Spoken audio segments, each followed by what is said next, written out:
Welcome to Spacious Unknowing Network, Communing with Your Soul.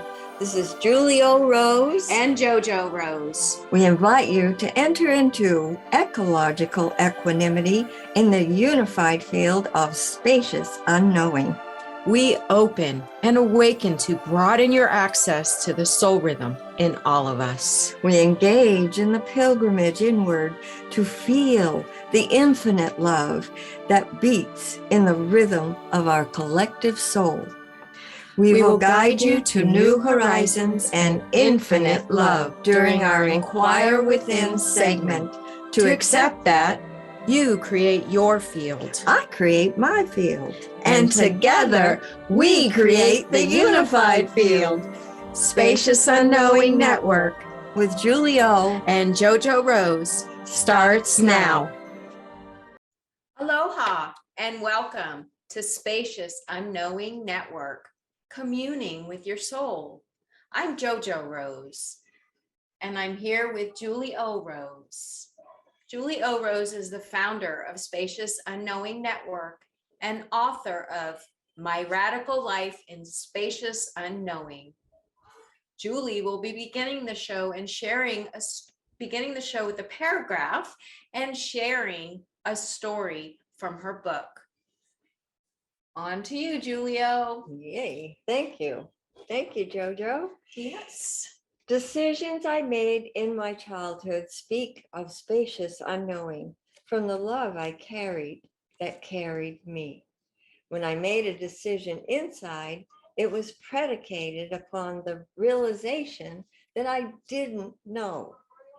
What emerged from the spaciousness of unknowing was a breath of fresh air, clearing my inner life and my surroundings at once. Had I known anything, I would have been unable to access the truth the way I did. I realized that I've lived in spacious unknowing all my life. My brother is chasing me around the house with a knife. He's 5, I'm 10, and we're in the house by ourselves because our parents just divorced and everyone vanished. My sisters were off somewhere, and my brother and my youngest sister went to live with my mother's parents, our grandparents.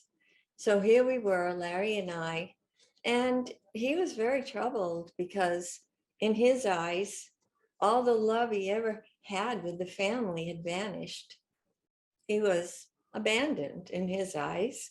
And I understood that it was far deeper than behavior. And what he was doing was showing me there was something really happening with him that needed some attention and care. So I talked to my mother and she said, he'll outgrow it. My sister, who adored him when I did see her, she said, oh, she had too many things happening in her own life. Oh, so I went, okay, what do I do now? And every day, Larry and I walked to school together. He was in kindergarten, I was in 5th grade, and I was so troubled. I was in despair, and I'd had this great anguish of soul that was so deep inside of me for him. And from that, I began to realize that I couldn't bow out. I had to bow in and really be present for him. I didn't know how. I had no clue. Up until then, I had been pretty intuitive, but this was so much bigger than I had ever known before. And so I just was walking along with him, and all of a sudden it was like, I have to do something. I have to do something. And this roiling up came up to my heart and just flung it open. And I went, I will do something. I don't know what, but I will do something. And Larry looked up at me with his freckled face and his big toothy grin. And I just love him. And he said, "Are you okay?" And I said, I just smiled at him. And then he said, I won't sneak out of my room and come to your room anymore. And I said, "Oh, okay." So we kept walking, and that was that. And then that evening, of course, we walked to school, then we walked home for lunch. We had an hour, and we walked back to school after we ate at home. So that afternoon, we walked home together. And then that evening, I had just put him in bed and tucked him in and went downstairs. And within an hour, he was screaming because he had nightmares. "There's frogs in my bed. Yeah! There's snakes in my bed. There's alligators in my bed." And he's screaming at the top of his lungs. And I thought, oh, this is it. This is it. So I stood up and I walked to the stairway, and the stairwell, I stood and just at each step I took, I was so deliberate that I was going to be present in this, and didn't know how. I still didn't know, even though I had made this decision, I didn't know what I was going to do. So each step I'm walking up deliberately, making the same intention, I would say today, to be present for him.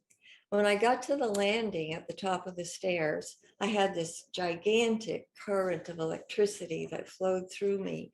Stepped into his room, yanked his covers back, and his legs were all wiggly and squirmy, and he's screaming and yelling, and okay. And I swept those alligators out of the bed. "They're gone, Larry." And I swept the frogs out of his bed. And I said, "They're gone, Larry." And then I swept the frogs out of his bed, and I said, "They won't come back." By this time, he was sitting up in bed just with tears running down his cheeks. And he looked at me with such just trust in me, such trust and beauty. And I went to him, and he lied down. I kissed his forehead. I pulled his covers up. And as I stepped onto the landing, I was shaking in my body. And I stepped down and went, "I did it. It came from me, inside of me." Oh. And I walked down the stairs, and I just reached the living room, and here comes Larry sleepwalking, which he also did. Normally, I would have just taken him by the hand and taken him back to bed. But in this case, I knew that I had to follow him and see what he was going to do. So he had some socks in his hands, and he brought them to the sink, filled the basin with water. And as soon as his hands hit that water, he woke up, not knowing where he was. So I just took him by the hand, took him back upstairs, kissed his forehead again, covered him, and went downstairs, and just that was that. So it was about a month later that I realized, and I felt like I knew we had bonded in spirit and in truth. It was so deep, and we did for life. That's still true today. And a month later, I realized he hadn't had any nightmares. He didn't chase anyone with a knife. He didn't sleepwalk. So he was a little boy enjoying his life.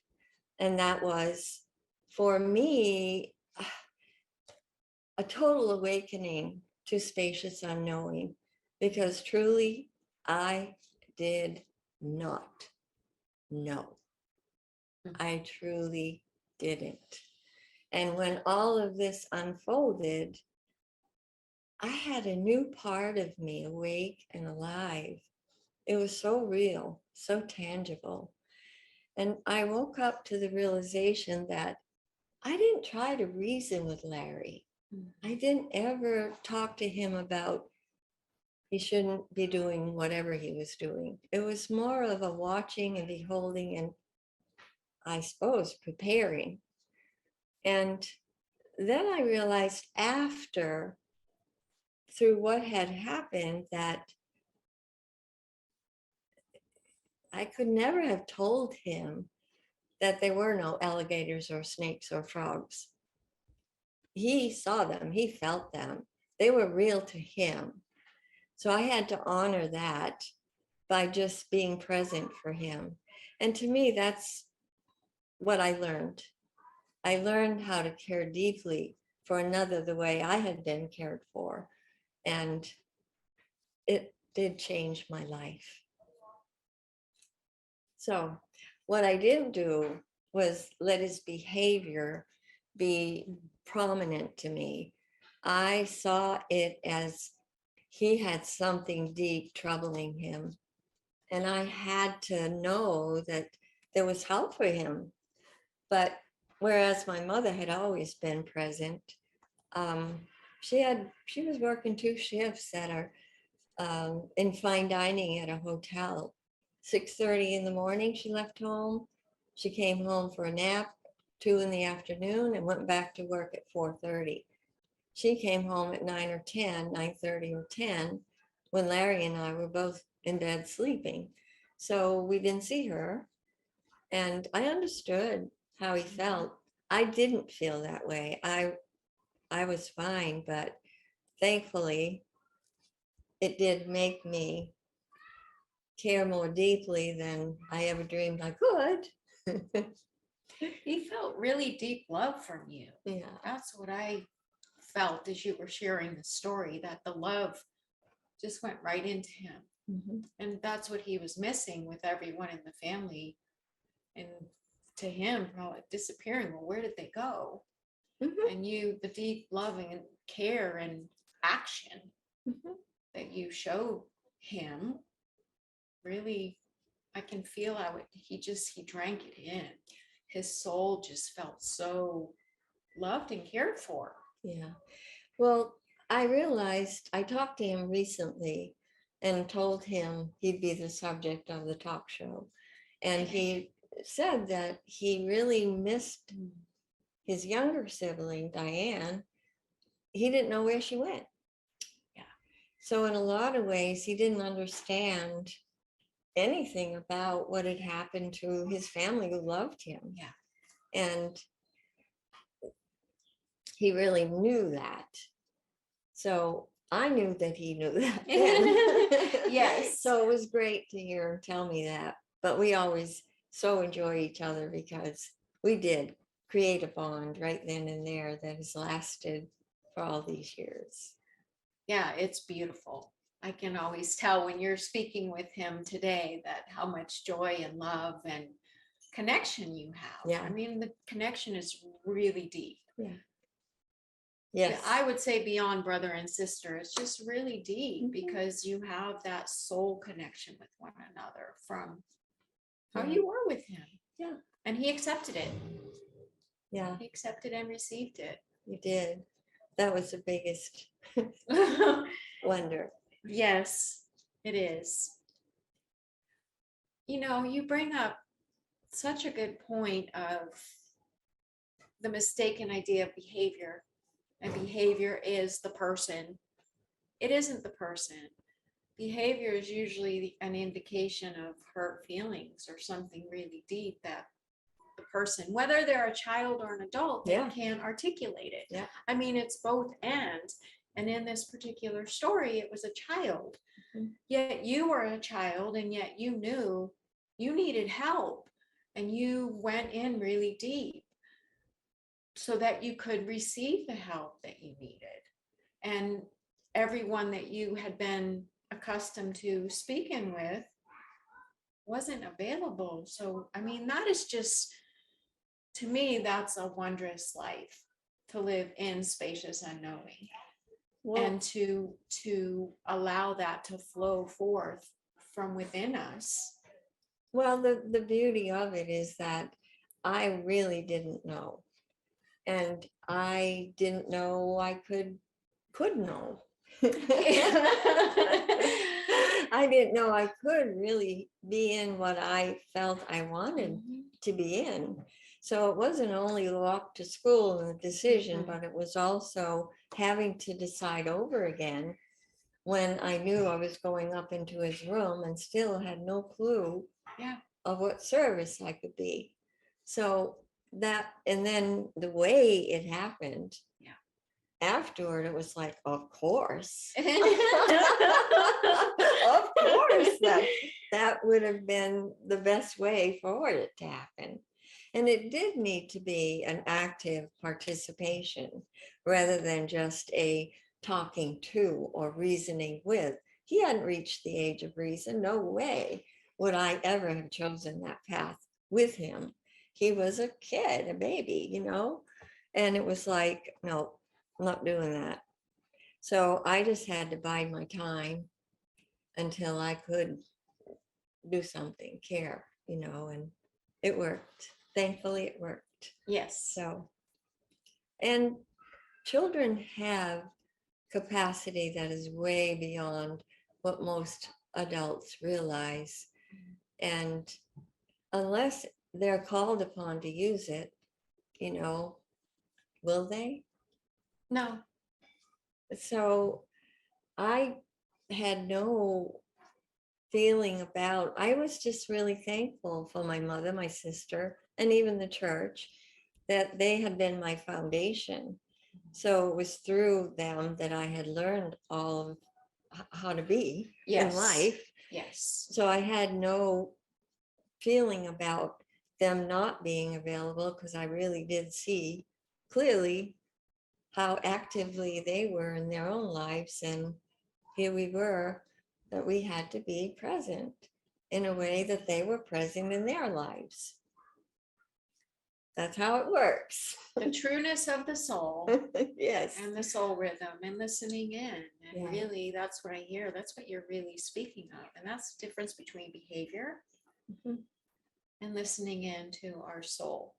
And his And soul. his soul. Yeah, because it's the same. And yeah, communing it with the is. soul is the same. Yes. If I'm present within my own being communing, then I'm more aware of what is happening in anyone around me.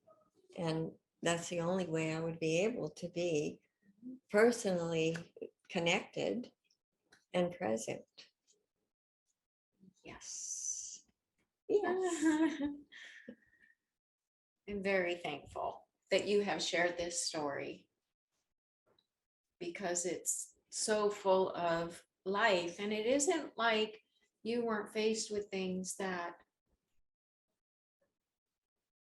could be uncomfortable to a lot of people, but you took it to a whole nother level of you needing to know and understand. And that's the beauty of that's truly, and this is something that I'm learning, the trueness of listening into our soul, the trueness of,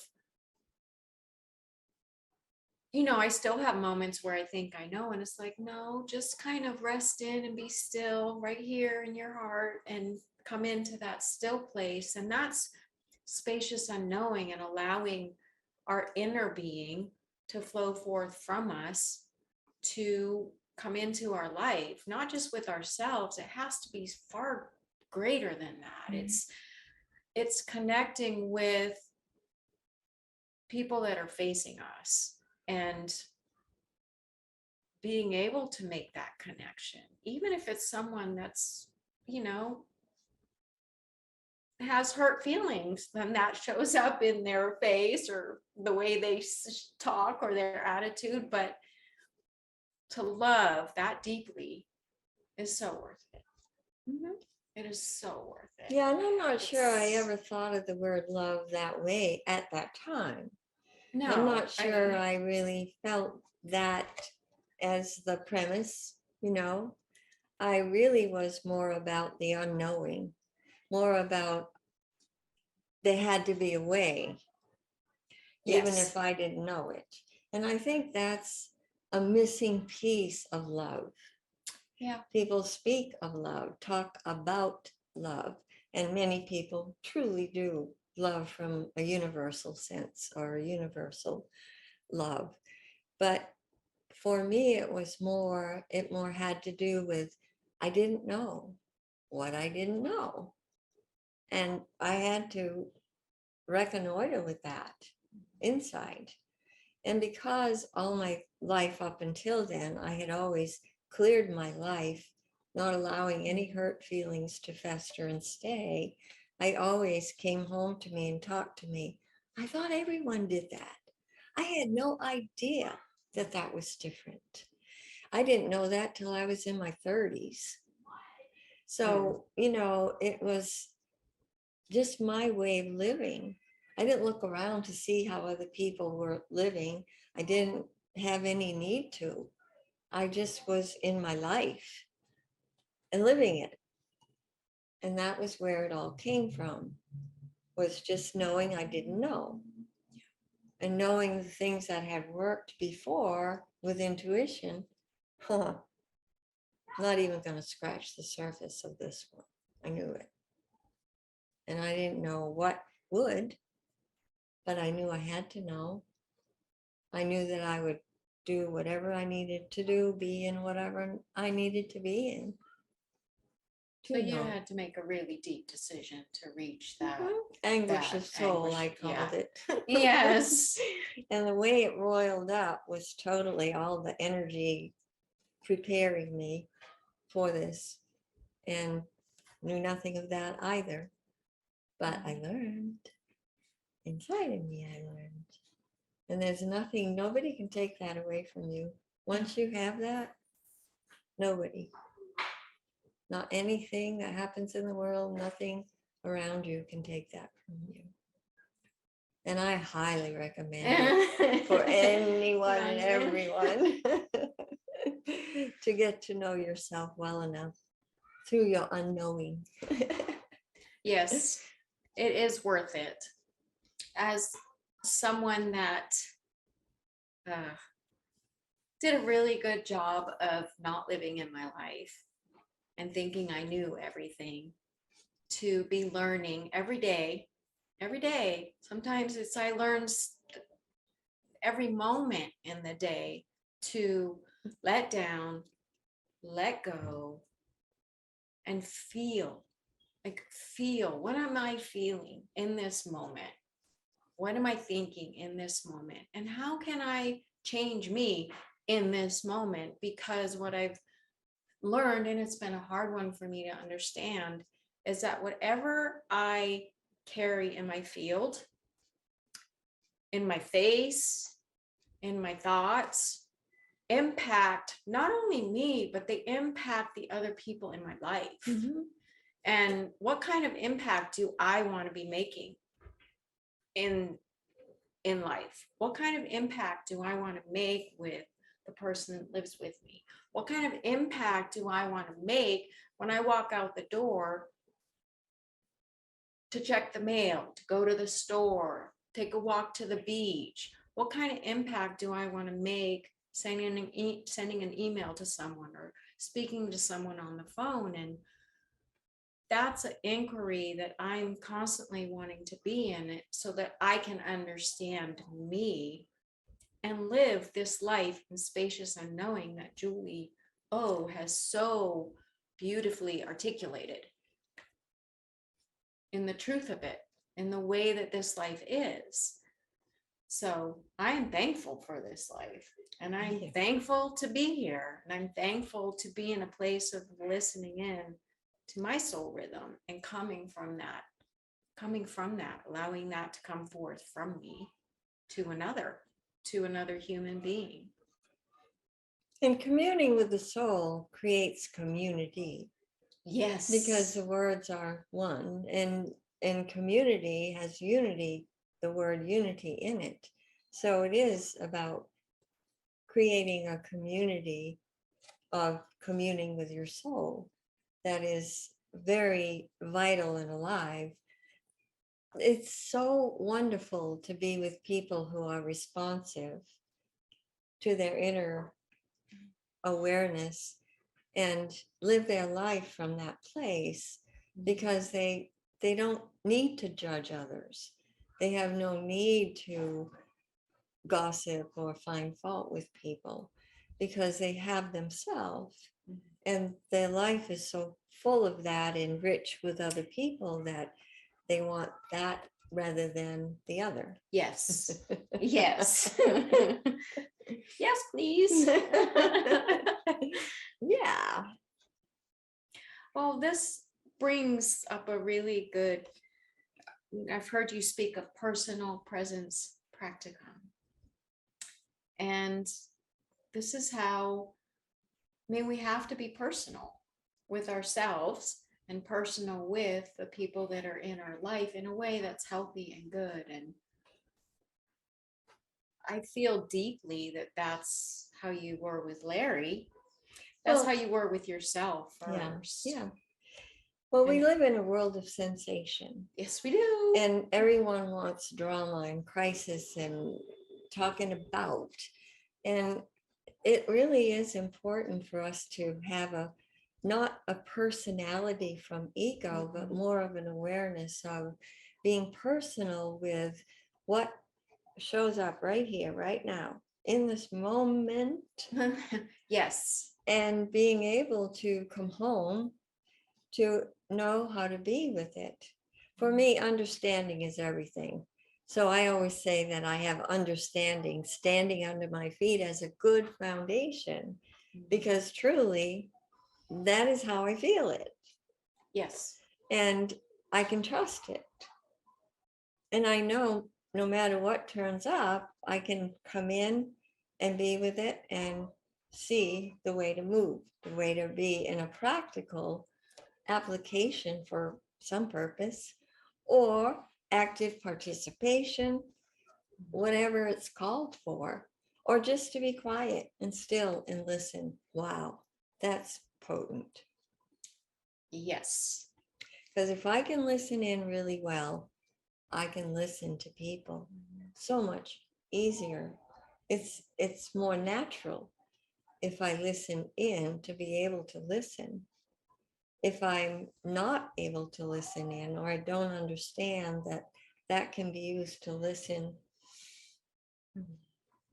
externally, then I'm missing out on the real purpose of us going in the first place. I mean, yes, it's for me to understand, but if I don't understand where I am and who I'm with and what is going on with them, I'm not here. I'm not personal in my presence. No. And it's not about me. It's really presence, personhood, human kindness. Yes, it is. And we are ready for a break. So stay tuned and stay with us, because on the other side of the break, we're going to continue speaking of and in and on personal presence practicum.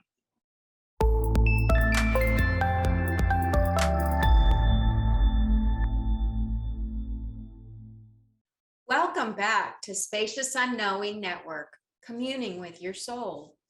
I'm JoJo. I'm JoJo Rose. So, Julie, I love what you brought up at the end with the listening in, because it's so important to listen in inside here first. And that it is a practice. It is a place of being able to be really still in our own heartbeat and listen. Listen to what we're feeling, what we may be thinking. Just really listening in and allowing the stillness to move from within us. But it's also when you have that stillness, like you spoke of with Larry, he knew you were listening. He felt listened to. He could feel you in what you were in. he may not have been able to articulate it because he was a young child, but I know that that is so instrumental and why you two have the connection that you have, that internal listening in. And you're right, it does make it easier to listen to who is facing you. Mm-hmm. And here maybe things that, it's not listening to the words they speak, it's listening to the feeling and what's underneath Yeah, and that the brings words they speak. yeah, and that brings me to the businessman in Colorado. Oh, nice. Okay. That we had lunch together, and he was sharing some things about his work life. Yes. I really wanted to know about business a little more, and he was sharing some of his work life and business, and he hit a spot where I just was really listening to him and knew he was very unhappy in his job. And so I shared with him the story of Larry. And I absolutely did it the way I did it with Larry, sweeping the, Yes. alligators, frogs, and snakes out of his bed. And Yes. when I finished, he just sat there quiet for a minute. And then he said, "Oh, that's so soothing. And it really calms me. But I have to say to you that every day when I go to work, there's a snake behind the door, or there's a frog somewhere looming in the office place, or there's an alligator ready to bite me." So I really felt it. I felt that for me. Wow. And he really listened. Yeah. And he said, I've been really wondering about how much of a crossroads I'm at, and I haven't known exactly what to do with it. But what you just said, I'm quitting my job. I am not going to live that way anymore. And it was very touching because he definitely meant it. And he did quit his job. So I feel that when we care in a real way, when we listen in a real way, and often speak, because there is a way of speaking that offers somebody something that they never thought about, or they've thought a lot about and didn't know what to do with it. Yes. It can be either, it's the way it works, the dichotomy of life, right? Yes. But definitely, he took it in, and he did change his life. So it is a personal presence that cares deeply for whomever is facing me, because that to me is why we're all here. Yeah, I was just going to say, what else is there? Yeah. I mean, really, what else is there? Yeah. Yeah. So none of what I say or do or live in and from and by has been phenomenon or sensational. I never shared any of these stories in my life until I started writing the book. So you're the one who came along and started reading it and feeling your own changes from reading the book. And it gave me an understanding of the value of the book. And it really did bring a whole new, a breath of fresh air. You are a breath of fresh air. What can I say? You are bigger than a breath of fresh air. So, I'd like to add to that just for the listeners in the audience. I know at the beginning I said that My Radical Life in Spacious Unknowing, it's a forthcoming book, and it is. And I read the first 2 parts of it. And what I want to say to you as the listeners and the audience is that I have had the blessing and grace of having Julio in my life my whole life. I did not understand this life. Truthfully, I did not understand this life until I started reading her book. And sound is so important because what happened to me from reading her book, I knew I had hit bottom and I knew I needed a change in my life, a big change.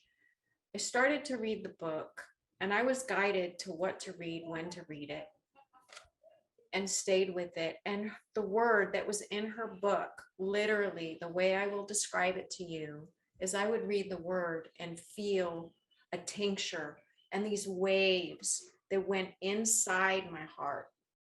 They went deep in and then moved outward this way. And it helped me to begin to see life differently, but it also helped me to begin to face me and the things in my life, the things that I hadn't wanted to see, that I needed to see in order to be able to enter into this life of spacious unknowing.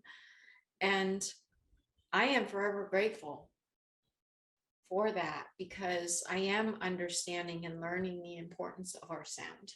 Mhm. It does make a difference. The importance of living this life and deeply caring for human beings. No matter what is happening in their life, no matter what it looks like, it doesn't matter. Everyone needs love. Everyone needs to know that they are here for a purpose. Sometimes it's just a smile you have to give. Another time it's a word or just being fully present and listening to them. Doesn't matter. But I'm kind of at a loss for the word right now, other than just the gratitude that I have, because truth is truth. The word is the word. And we all have an opportunity to, every day, we have the opportunity and a decision to make of how we're going to live this life, the way that we're going to be. Well, the really important part here, you're talking about the waves, and a lot of people would call it a vibration, Yes. frequency, a new frequency, which is really what happened to me with Larry. Yes. And definitely it's a need that we all have, whether we know it or we don't. And if somebody doesn't understand that they can have that change, that they can learn what words may not have many vibrations, or they're a certain vibration that people become comfortable and familiar with. But the word has a vibration and frequency that is quite different. Yes. And it's felt. And it really does bring happiness. It brings peace. It brings a place of. So let's all just breathe into the field and breathe back into your heart. Breathe into the field. It's your field. This is my field. That's JoJo's field. This is Julio's field. And this is your field. Yeah. So the thing is that we want together to create a unified field. Yes. So that we are really breathing together. I kind of call it quantum breathing because it is. It's really allowing the bigger picture, the bigger. Oh, yes. It's so wonderful. And it really is. Spirit comes from the word spirare, which means to breathe. So our breath is our spirit. So what kind of spirits or spirit do we want to live inside of us? That's a big question. Yes, it is. It's an inquiry. It's It a is. real inquiry that somebody might want to ask themselves today, right now. So it really is, each week we will have different little breath or meditations for you. And you can practice these at home. They're simple, they're easy. Just be sure that when you move your arms out, you feel that through your arms. When you move your arms in, you feel that. Coming back to your heart. It's real. It isn't just moving your arms to move your arms. You will feel the total fullness of the life flow that we have inside of us, and bring it home. Because we are this field. It's the same here and here. No matter how far our arms can be extended, it's our field. So it's a beautiful understanding to have. And it's a wonderful way to live. Yes, it is. Yes. Yeah, when you do that, I feel the vibration comes out from here, and I can feel it all the way around me, down my arms, my fingertips, and then it comes back in. And I sure hope, listeners, you're feeling that too when you do this and are in this practice. Whenever you need it. Wherever you need it. Sure. Yes. Yeah, it is true. This is such a... So we can take a pregnant pause just for one little second.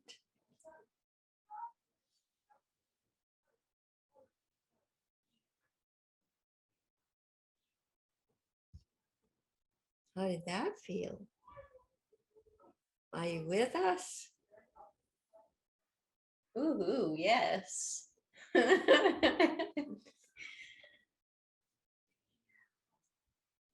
So back to present. Personal presence practicum. Yes. So much of what we see in the world is not at all a personhood or a personal. And there are many who do have a beautiful personhood and presence and are serving in a wonderful capacity in the world. So it's so important to, wherever you are, whether you have a family, you don't have a family, you're whoever is surrounding you, whoever you're with, that personal need inside of us to love and be loved is ever present. Even if someone doesn't fully realize it, it is a need we all have to be loved and to love. Because truthfully, unless we are loving, we cannot feel love. Truly, we cannot feel it. We don't know we're loved. Infinite love is ever present, and it bathes us in that love. But so many people don't feel that at all. It's here, it's now, it's ever present, never absent. But so many never get to feel it and understand how loved they are. Because we are all loved deeply. And that's the truth. That is the truth. And I invite all of you listening in to notice and really begin to feel the love coming from you and the love returning to you. Really notice. And, you know, we are loved. And so many of the things you say, I giggle inside because, you know, she's speaking of we all are loved, infinitely loved. And I can attest to that because I was one that I did this arm's length. And yet I would want people to come close, but the minute they would come close, it'd be like this. No. And it comes back around to listening in. When we listen in and we allow ourselves to come into the space that is interior and really begin to know who we are, it's easy to love and it's easy to receive love. And that's, yeah, it's easy to give and easy to receive. And they are one movement, one flow, giving and receiving when we allow that. Yes.